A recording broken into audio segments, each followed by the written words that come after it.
자, 오늘 나눈 본문은 특히나 어려서부터 교회 생활을 하신 분들에게 있어서는 매우 친숙하고 익숙한 이야기일 것입니다. 키가 작은 세리장 삭개오가 어떻게든 예수님을 만나기 위해서 뽕나무 위에까지 기어 올라가 예수님을 보려고 애를 썼는데 예수님이 그를 먼저 부르셔서 그의 집에 유하게 되시고 그로 인하여서 삭개오는 진정어린 회개와 함께 예수님께 되돌아오게 되었다라는 아주 훈훈한 이야기입니다.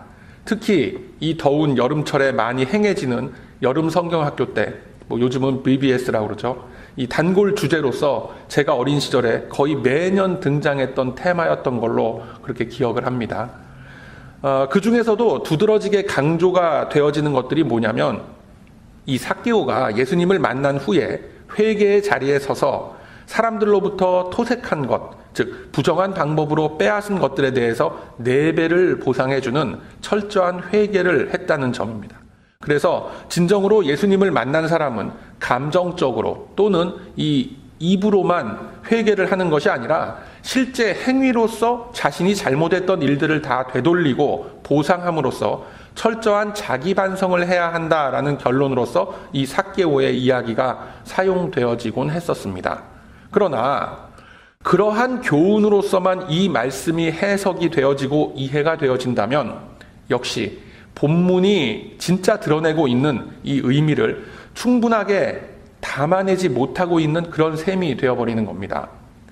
제가 누차 말씀드렸다시피 모든 성경의 말씀은 이 말씀의 주인이신 하나님의 관점에서 읽혀져야 하는 겁니다.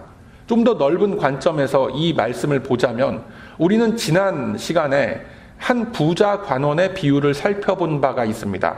다들 기억하실 것입니다. 자신의 영혼에 대해서 고민을 하던 그 부자 관원에게 예수님은 말씀하시길 너의 소유를 다 팔아서 이웃에게 다 나누어 주고 그 후에 나를 따르라 라고 하셨습니다. 어떻게 됐습니까? 이 부자 관원은 근심하면서 돌아갔고 그러한 글을 보시면서 예수님은 부자가 하늘나라 들어가는 것은 낙타가 바늘구멍으로 들어가는 것보다 더 힘들다라는 말씀을 남기셨습니다. 어찌 보면 이 두 대목의 말씀은 그 배경이나 내용이 매우 흡사함에도 불구하고 예수님의 반응은 정반대로 나타남을 우리가 관찰할 수가 있는 겁니다. 자, 누가복음 18장에 등장하는 젊은 부자 관원이나 누가복음 19장에 등장하는 이 삭개오나 당시 사회에서 매우 타락한 인물로 그려지고 있습니다. 그런데 예수님은 부자 관원에게는 매우 냉랭하게, 밍하게 대하셨는데 유독 이 삭개오에게만은 따뜻하게 대하셨고 마치 그와의 만남을 기다리고 계셨던 것처럼 그에게 구원을 선포하십니다. 왜 그랬을까요? 이러한 정황들을 통해서 우리는 좀 더 깊은 하나님의 숨겨진 뜻을 찾아낼 수 있어야 합니다. 이 부자 관원과 삭개오의 등장을 보면 여러 가지 공통점이 있고 또 다른 점이 있기도 합니다만 하나님께서는 전반적인 이 말씀의 흐름을 통해서 구원의 주체는 다름 아닌 하나님이시며 성도가 가지고 있는 조건이나 여러 가지 이유들이 구원을 얻을 만한 자격이 되지 않는다라는 사실을 분명히 보여주고 계십니다. 당시 많은 이들이 삭개오를 보면서 그가 저질렀던 탐욕과 죄악들의 결과물들을 주목하고 있었습니다. 그가 얼마나 많은 돈을 착복을 했고 뒤로 빼돌려서 자신의 배를 불렸고 그로 인해서 당시에 많은 백성들이 억울함을 호소했고 피해를 입었는지를 생각하면서 이 삭개오를 아주 미워했습니다. 본문 7절의 말씀을 보면 삭개오의 집에 유하시러 이동하는 그 예수님을 보면서 많은 이들이 냉소적으로 반응을 했음을 알 수가 있습니다.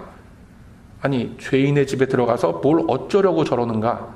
삭개오라는 사람과 저렇게 함께 어울리는 것을 보니까 저 예수도 별 볼 일 없는 사람인가 보다 라고 생각하면서 뒤에서 수근수근거리고 웅성거렸습니다. 그러나 우리 예수님은 겉으로 드러나는 삭개오의 그 외적인 모습을 보신 것이 아닙니다. 어차피 하나님 앞에서는 누구나 다 연약한 죄인입니다. 누가 더 죄를 많이 지었고 누가 더 악랄한 범죄에 연루되었는가 아닌가, 그건 그렇게 중요한 사실이 아닙니다. 한 영혼이 하나님과 멀어져 있다면 그때부터 그 육신 안에서는 온갖 더러운 생각과 정욕들이 솟아나게끔 되어 있는 겁니다. 이 세상의 그 어떤 인간도, 도덕 군자라도, 그 훌륭한 선비라고 해도 안 되는 건 안 되는 겁니다. 인간은 누구나 그리스도의 속죄함이 필요한 죄인일 뿐입니다. 단지 그 사람이 속한 환경과 처지에 의해서 어쩔 수 없이 그 욕구와 정욕들이 명예와 체면과 문화 교육의 수준이라는 미명하에 그저 컨트롤되고 있는 것뿐입니다. 지난주에 살펴본 부자 관원이 대표적인 예에 해당하죠. 간음하지 말아라, 살인하지 말아라, 도덕질하지 말아라, 거짓 증거하지 말아라, 내 부모를 공경하라 라는 그 계명에 대해서 예수님이 말씀하시자 그가 뭐라고 했습니까? 그런 것은 내가 어려서부터 잘 지켜왔던 것들입니다 라고 자신 있게 좀 다소 교만하게 대답을 합니다. 당연히 그럴 수밖에 없지요. 그로서는 살인을 하는 것이 살인을 하지 않는 것보다 더 힘든 일이었고, 도둑질하는 것이 도둑질하지 않는 것보다 더 힘든 일이었습니다. 여러분도 그렇지 않습니까? 여러분 한번 생각해 보시길 바랍니다. 예수님이 말씀하셨던 계명들은 모두 육적인 것에 관련된 것이었어요. 왜냐하면 그가 아직까지는 영의 것을 생각할 수 있는 그 상태가 아닌 사람이었다라는 것을 예수님은 알고 계셨던 겁니다. 그래서 그 사람의 수준에서 생각할 수 있는 육적인 것 중에서 가장 민감한 문제를 하나 딱 꺼내서 콕 찌르니까 꼼짝 못하는 겁니다. 그가 애착을 가졌던 그 재산을 팔아서 나누어 주라라고 하니까 말문이 딱 막히는 거예요. 본질적으로 그에게는 그가 누리고 있던, 소유하고 있던 여러 가지 외적인 것들, 이 물질의 것들이 하나님을 섬기고 그 말씀을 따르는 것보다 훨씬 더 우위에 있었던 것입니다. 그 부자 관원이 자신 있게 계명을 잘 지킨다라고 했던 것은 자기 기준에서의 생각이지 절대로 하나님 기준에서의 순종함은 아니었던 것입니다. 사람은 외적으로 드러나는 것을 보고 판단하지만 우리 주님은 그 영혼의 상태를 먼저 보시는 겁니다. 그렇기 때문에 이 세리장 삭개오를 바라보는 사람들과 예수님의 관점은 당연히 다를 수밖에 없는 겁니다. 여러분, 본문 2절 말씀에 보면 세리도 아니고 세리장이라고 했고 부자라고 했습니다. 당시 이스라엘 안에서 부자, 세리장이라고 하면 그 사람에 대해서는 더 이상의 언급이 필요 없는 겁니다. 악당 중에 악당이요, 악당 괴수 중에 괴수인 겁니다. 그러던 그에게 예수님이 다가오셨습니다. 왜요? 삭개오에게 뭔가 선하고 경건하고 거룩한 부분들이 있어서 삭개오를 딱 칭찬을 하려고 오신 겁니까? 아니죠. 또는 삭개오의 그 정성 어린 기도와 간구가 이제 예수님 앞에서 열매를 맺어서 그런 겁니까? 그것도 아니죠. 또는 그에게 착취를 당하던 어떤 사람이 그 삭개오의 영혼을 위해서 꾸준히 기도를 했었다라고 추측해 볼 수는 있겠지만 그것은 본문이 나타내고 있지 않은 그런 범위입니다. 그렇다면 왜 예수님이 이 별 볼 일 없는 삭개오에게 향하셨을까요? 앞서 말씀드렸다시피 사람들은 삭개오가 저지른 죄악을 생각하면서 몸서리쳤지만 예수님은 그의 내면을 보고 계신 것입니다. 하나님의 은혜가 필요한 그의 갈급한 영혼을 보시고 그에게 다가서시는 겁니다. 과거를 묻는 것이 아닙니다, 여러분. 삭개오는 그러한 것도 인식하지 못했습니다. 그저 막연한 호기심에서 뽕나무 위에 올라갔을지 몰라도 그 순간에 바로 삭개오라는 한 영혼을 향해서 예비되어진 은혜가 그에게 임한 것입니다. 이것은 하나님의 절대적인 주권에 의한 은혜이면서 어떤 과학과 논리를 초월한 설명할 수가 없는 기독교의 신비로움입니다. 여러분, 강물이 갈라지고 문둥병이 낫고 장님이 눈을 뜨는 것만이 신비로운 것이 아니라 전혀 조건과 자격을 갖추지 못한 죄인에게도 하나님의 은혜가 임한다라는 이 사실이 이것이 신비로움입니다. 하나님의 이 신비로우신 역사하심은 우리들이 흔히 생각하는 인과응보의 법칙을 초월하는 것입니다. 우리에게는 어떤 원인이 없을지라도 하나님은 우리 안에 결과라고 지칭할 수 있는 그분의 선한 뜻을 이루어 가시는 겁니다. 그리고 하나님의 은혜라는 것은 꼭 동일한 모습으로 나타나지 않습니다. 그러나 공통된 한 가지의 모습이 반드시 나타나는데 그것이 바로 회개입니다. 나를 향한 하나님의 마음을 깨닫는 순간 누구나 주님 앞에 나와서 엄숙하고 그 경건함 속에서 회개의 눈물을 흘리게끔 되어 있습니다.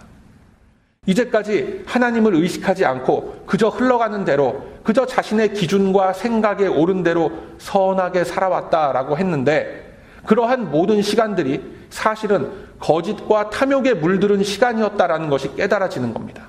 이것은 엄청나게 큰 영혼의 자각입니다.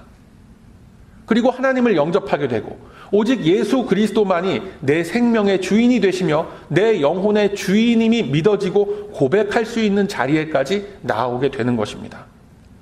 저와 여러분은 모두 이러한 고백의 체험이 있는 우리 하나님의 백성들이다라는 사실을 여러분 꼭 믿으시길 바랍니다. 그래서 우리가 이 자리에 있을 수 있고 또 이 예배의 자리를 지켜나갈 수가 있는 것입니다. 본문은 이러한 인간 내면의 변화가 사람의 의지와 결단으로서는 이루어질 수 없다라는 것을 오직 하나님의 주권적 섭리에 의한 은혜뿐이다라는 것을 보여주고 있는 거예요. 자, 본문 5절에 보면 예수님이 삭개오를 부르고 계십니다. 어쩌면 못 본 척하고 그냥 지나가는 것이 오히려 예수님의 사역에 도움이 될 겁니다. 괜히 이 삭개오 같은 악당하고 잘못 엮이는 것은 예수님이 하시고자 하는 일에 도움이 될 것 같지도 않고 예수님의 사역이 퇴색될 수도 있는 현실적 어려움이 분명히 있는 겁니다. 그러나 한 영혼을 향한 예수님의 발걸음은 사람들이 수근수근하는 것, 웅성웅성 거리는 것에 주저하지 않으셨습니다. 삭개오는 생각하지도 못한 예수님의 반응에 놀랐고 기뻐했습니다. 나무에서 내려와서 즐거워하면서 영접을 했습니다. 예비되어진 하나님의 은혜가 임하게 되자 자기 집을 다 오픈하고 예수님을 영접하는 것이 부담이 되는 것이 아니라 기쁨이 되었던 것입니다.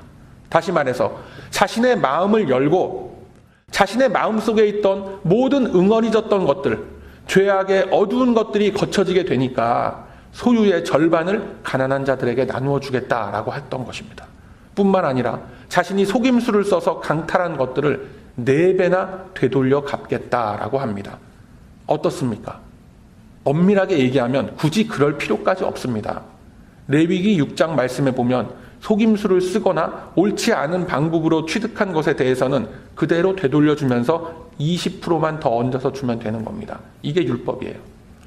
그런 쪽으로 머리 쓰는 것에는 아주 이골이 난 이 세리장이 그걸 몰랐겠습니까? 아니죠. 다 알고 있죠. 은혜를 입게 되니까 율법에 얽매이는 것이 아니라 생명의 법, 성령의 법에 붙잡히게 되는 것입니다. 판단의 기준이 달라지게 되는 겁니다. 심지어 자기 재산의 반을 나누겠다라고 합니다.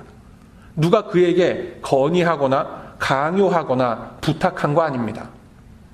여러분, 이것이 잃어버린 영혼이 되찾아졌을 때 나타나는 하나의 예가 되는 것입니다.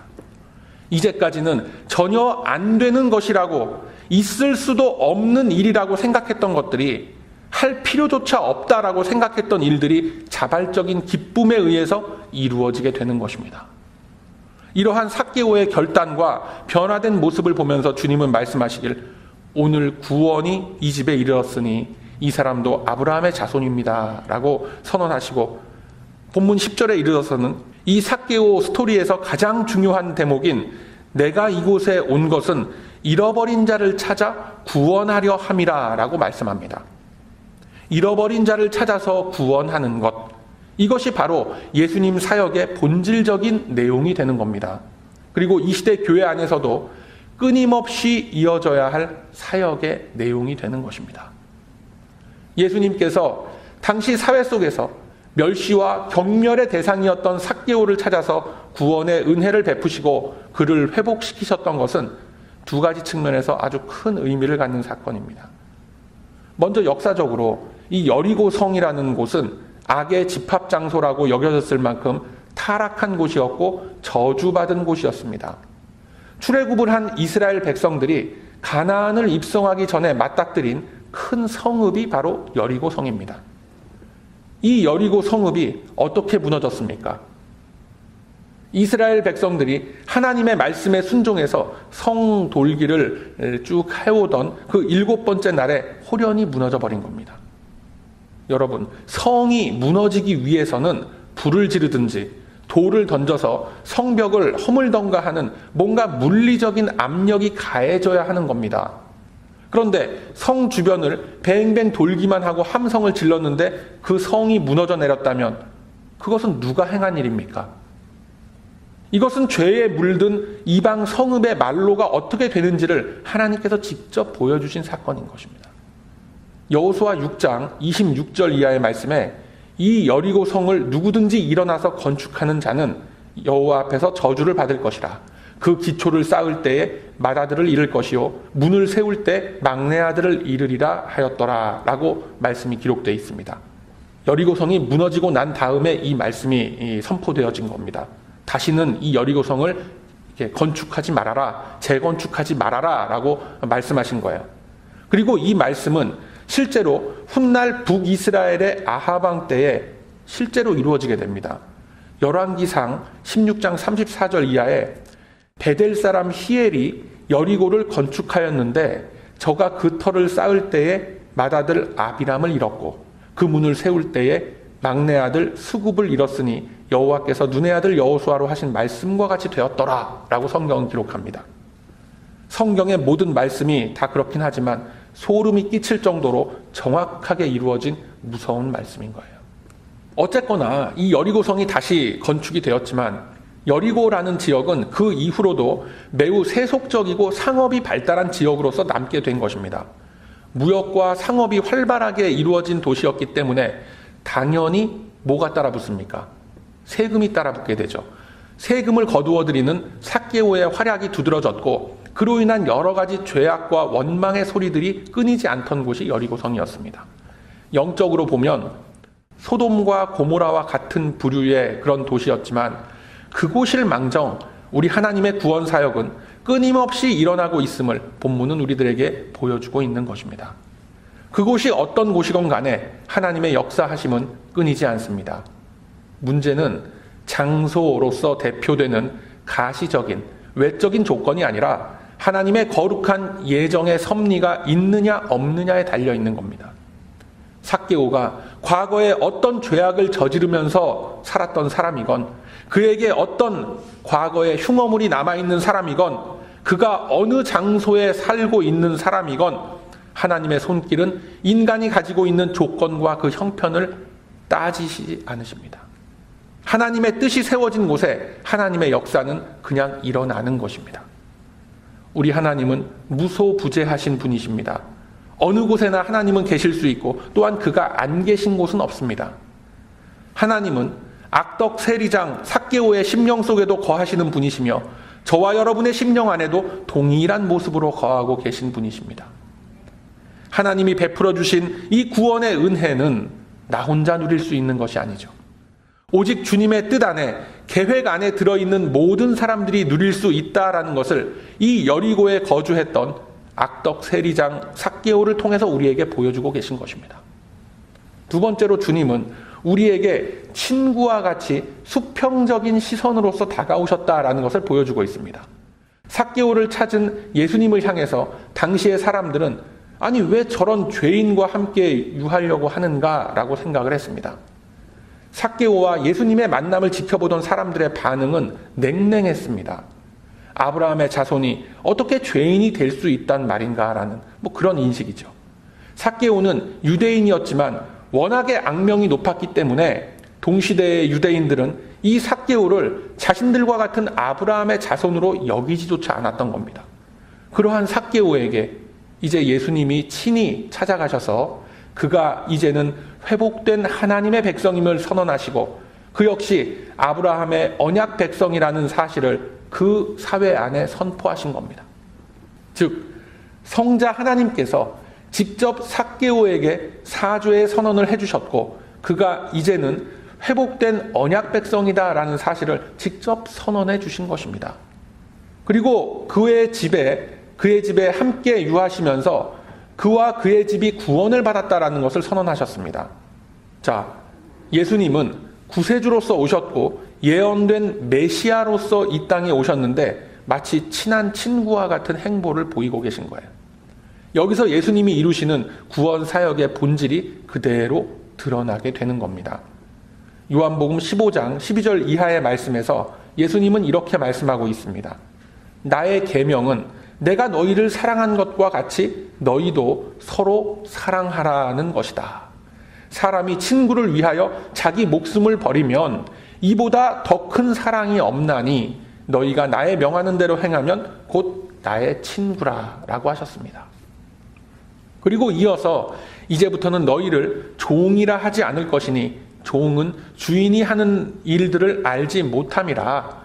내가 너희를 친구라고 하는 것은 내가 내 아버지께 들은 것을 다 너희에게 알게 하였기 때문이라 라고 말씀하십니다. 어떻습니까? 삭개오는 이 말씀과 같이 예수님의 은혜가 임하자 곧바로 자신의 죄를 털어놓고 회개하는 자리에까지, 나누는 자리에까지 나오게 된 것입니다. 여러분, 우리는 이미 잃어버린 한 마리 양을 찾는 목자, 잃어버린 동전을 찾는 주인의 모습, 잃어버렸던 작은 아들을 포기하지 않고 끝까지 기다리고 계시던 그 아버지의 모습을 살펴본 바가 있습니다. 울타리 밖으로 나가서 헤매는 그 양이 다시 그 울타리 안으로 알아서 되돌아올 수 없습니다. 탁자 위에서 떨어져서 저 구석이 어디로 굴러간 동전이 스스로 다시 탁자 위로 올라갈 수 없었음을 우리는 보았습니다.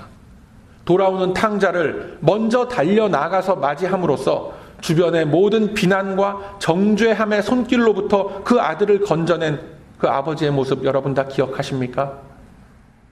이와 같이 하나님의 사랑은 삭개오를 먼저 찾아오셔서 그가 새로운 삶을 살아갈 수 있도록 은혜를 베풀어 주신 예수 그리스도를 통해서 우리에게 다시금 비추어지고 있는 것입니다. 여러분, 주님은 이 삭개오의 모습을 통해서 말씀하시길 내가 온 이유는 잃어버린 자를 찾아 구원하려 함이라 라고 하셨습니다. 그러면 누가 잃어버린 자입니까? 삭개오? 그 한 사람뿐입니까? 아니죠. 본문 7절에 나타난 무사람들 모두를 다 지칭하는 거죠. 삭개오와 그의 가족과 이 말씀을 접하고 있는 모든 사람들에게 하나님의 은혜는 준비되어져 있고 활짝 열려 있습니다. 그러나 여전히 사람들은 외모만 보고 예수님을 판단하고 삭개오를 판단했던 겁니다. 이것은 그리스도의 성육신 하심으로써 설명되어지는 하나님의 나라와 이 세상의 나라가 얼마나 큰 가치와 목적의 차이를 보이고 있는가, 그 갭이 얼마나 크냐라는 것을 고스란히 보여주고 있는 문제인 겁니다. 여러분, 이 세상의 나라에 속한 사람들에게는 사랑이라는 것이 없습니다. 이 세상의 가치는 사랑이라는 결과를 낳지 못하고 분노, 좌절, 미움, 죽음의 길로 인도하게끔 되는 겁니다. 인내하고 희생하면서 품어주는 것을 이 세상의 가치 기준으로는 절대로 할 수가 없습니다. 전혀 다른 영적인 토양 위에 있기 때문에 결코 섞일 수도 없고 함께 같은 길을 갈 수도 없습니다. 예수님이 이 여리고 성 안으로 들어가셨을 때 그 누구도 예수님이 악명 높은 삭개오를 찾아갈 것이다 라고 생각하지 못했습니다. 또한 삭개오가 예수님을 만나서 뽕나무 위에 올라가서까지 예수님을 만날 것이라고 예상한 사람도 아무도 없었습니다. 그들의 가치 속에서 삭개오는 이미 죽은 존재였던 겁니다. 더 이상 어떤 능률과 세속적인 부요함의 가치를 매길 수가 없는 존재가 삭개오였습니다. 무사람들에게 삭개오는 아브라함의 자손도 아니고 자신들과 같은 언약 백성도 아니었습니다. 그저 미움과 경멸의 대상이었던 것입니다. 나중에는 누구까지 그렇게 됩니까? 예수님까지 그렇게 되는 겁니다. 예수님을 십자가에 매달라고 악을 쓰고 모여들었던 그 사람들은 다름 아닌 유대인들이었습니다. 소위 말하는 언약 백성이라고 자부하던 그 인간 군상들이었던 겁니다. 어떤 이유로 그렇습니까? 바로 자신들의 이익에 위배된다라는 데 있어서 이 세상의 가치는 단호합니다. 인내하지 않고 온유하지 않고 품어주지 않습니다. 자신과 딱 거슬린다 싶으면 그냥 내쳐버리는 겁니다. 나의 자존심과 내가 익숙해왔던 그 방법들을 따르지 않으면 그냥 딱 잘라내서 쫓아버리는 거예요. 주님은 오늘 이 말씀을 통해서 어떻게 사랑을 베풀고 구원의 은총이 임하는가를 자세하게 깊이 말씀하고 있는 게 아닙니다. 그러나 주님은 말씀하시길 하나님의 시각과 이 세상의 시각이 이처럼 큰 간극이 있다라는 것을 삭개오와 그를 죄인 취급하면서 경멸하던 사람들의 대비를 통해서 우리들에게 보여주고 계신 것입니다. 우리 주변을 한번 둘러봐도 동일한 상황 계속해서 벌어지고 있습니다. 한번 생각해 보세요, 여러분. 결코 내가 먼저 손을 내밀려고 하질 않습니다. 왜요? 나에게 이익이 없기 때문에 그렇습니다. 그것이 어떤 물질의 이익이건 감정적인 자존심이건 절대로 주님이 먼저 찾아가서 베푸신 은혜와 같은 그 사랑을 베풀지 못하고 전하지 못합니다. 또한 내가 먼저 용서하고 품으려고 하질 않습니다. 왜요? 어려우니까 그런 것입니다. 어렵기 때문에. 정죄하고 비판해서 딱 내쫓아버리고 관계를 끊어버리는 것이 참아내고 인내하면서 자비를 베풀고 품어내는 것보다 훨씬 쉽기 때문에 그렇습니다. 여러분, 우리 하나님의 성도에게 있어서 가장 무책임한 말이 무슨 말인지 아세요? 무슨 말일 것 같습니까? 가장 무책임한 얘기가. 법대로 해, 법대로. 법대로 하면 될 거 아니야. 이런 얘기예요. 이게 무슨 법을 말하는 겁니까? 대개는 성령의 법, 생명의 법이 아니라 이 세상의 실정법을 얘기하는 거죠. 굳이 이렇게까지 표현하는 것은 좀 무리겠지만 죄와 사망의 법으로 다시 되돌아가고 있는 겁니다. 얼마나 어리석은 일입니까, 이것이. 생명의 법, 은혜의 법으로 해결하지 못하고 세상의 규칙과 세상법에 의존해서 해결해야만 하는 자리까지 간다라는 것은 이미 하나님 백성으로서의 형상을 잃었기 때문에 나타나는 일들입니다. 최소한 우리가 어디 가서 교회 다닌다라고 말할 수 있을 정도가 되려면 이러한 일들에 대해서 부끄러움이라는 것을 느낄 수가 있어야 됩니다. 예수님은 바로 이것을 지적하고 계신 것입니다. 삭개오가 회개를 하고 몇 배를 다시 토했네, 4배를 다시 토했네, 10배를 다시 토했네. 그거 그렇게 중요한 내용 아닙니다. 은혜를 제대로 입은 사람은 10의 1조가 아니라 10의 9조를 드려도 기쁘고 감사한 마음이 솟아나는 겁니다. 그게 안 되는 사람은 동전 한 잎을 놓고도 손을 벌벌벌 떠는 거예요. 사랑하는 우리 베다니 가족 여러분, 예수님께서 뒤통수가 화끈거리는 것을 예상하지 못하고 삭개오를 만나셨겠습니까? 예수님께서 고난과 치욕의 절정인 그 십자가의 고통을 미처 모르셔서 아무 말 없이 십자가를 지셨겠습니까? 절대 아니죠. 다 알면서 그렇게 행한 겁니다. 우리식으로 얘기하면 뻔히 손해볼 줄 알고 뻔히 창피당할 줄 알고 그냥 그 길을 가신 겁니다. 왜요? 그 길이 바로 생명의 길이요 구원으로 인도하는 좁은 문이기 때문에 그런 겁니다. 아무나 냉큼 달려갈 수 있는 길이면 그 길은 더 이상 생명의 길도 아니고 구원의 길도 아닙니다. 누구나 넓고 편하고 자기에게 익숙한 길을 가려고 합니다. 그러나 그 길의 끝에는 영원한 파멸과 죽음이 있는 것입니다. 주님은 바로 그 길에서 이 한 영혼을 건져내시려고 온갖 모욕과 수군거림을 다 감수하고 삭개오를 찾아가신 겁니다. 이 말씀을 통해서 어쩌면 아직도 잃어버린 탕자의 처지에 내가 있지 않은지, 아니면 이 수군수군거리는 무사람들의 대열 속에 내가 속한 것은 아닌지 한번 깊이 묵상해 보시길 바랍니다. 나를 찾아오셔서 그토록 문 두드리시는 주님의 음성과 주님의 손길을 외면하고 이 세상이 추구하는 가치와 목적 앞에 뭣도 모르고 따라 나서는 그런 나는 아닌지 한번 돌아보시길 소망합니다. 이 시간 세리장 삭개오를 찾아가셨던 그 사랑의 주님 모두 만나시길 바랍니다. 우리의 연약하고 부족한 이 모습 이대로를 우리 주님은 받아주실 것입니다. 아무런 단서와 아무런 조건이 붙지 않습니다. 마음의 문을 열고 이 자리에서 우리의 진솔한 무릎 꿇음을 기다리시는 우리 주님의 손길을 붙잡는 우리 모두가 다 되시길 바랍니다. 간절히 소망하며 주 앞에 나아오는 이 심령들 속에 삶 속에서 잃어버린 우리 주님의 형상은 반드시 되살아날 것입니다. 그 확신과 그 믿음으로 한 걸음씩 옮겨 나아가는 이 거룩한 심령들 속에 예비하신 큰 은혜는 반드시 영원히 함께 할 것입니다. 그러하므로 이제는 나를 찾아오셔서 잃어버린 주님의 형상을 되살리기를 소망하시는 주님의 손길을 붙잡고 결코 쉽지 않은 성령의 길, 생명의 길 위에 한 믿음으로 나아가는 이 복된 심령들이 다 되시길 이 아침에 주님의 이름으로 축원드립니다. 아멘.